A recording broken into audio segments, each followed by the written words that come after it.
बिस्मिल्लाहिर्रहमानिर्रहीम अल्लाहुम्मा सल्ली अला मुहम्मदिन व आलि मुहम्मद वाजिल फ़रजहुम व सहलन मखरजहुम। तमाम आलमी इस्लाम को आमदी जश्न नूर सादक़ैन अलैहिस्सलाम बहुत बहुत मुबारक हो।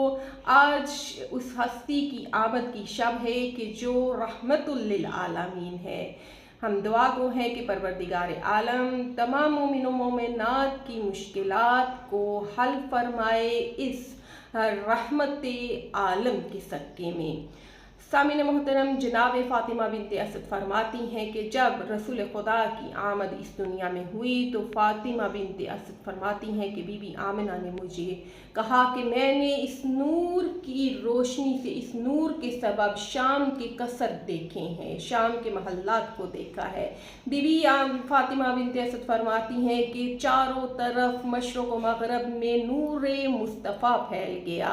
बीबी कहती हैं कि मैं ये खुशखबरी सुनाने के लिए जनाब अबू तालिब की खिदमत में हाज़िर हुई और उनको उनके भतीजे की आमद की खबर दी तो जनाब अबू तालिब फरमाते हैं कि फ़ातिमा बिनते असद आगाह हो जाओ कि मैं तुम्हें इसी तरह के एक बेटे की आमद की बशारत देता हूँ कि जो आज से 30 साल बाद इस दुनिया को अपने नूर से मुनव्वर करेगा, रसूल खुदा सल्लल्लाहु अलैहि वसल्लम का जानशीन होगा।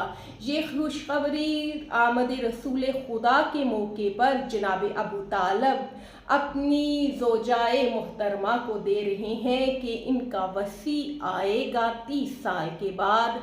ये ईमानी अबू तालिब है, ये इल्म अबू तालिब है कि जो रोज़े तवल्लुद रसूल खुदा पर जनाब अबू तालिब ने तारीख़ में रकम कर दिया। परवरदिगार आलम हम सबको मुहिब्बान आले मोहम्मद में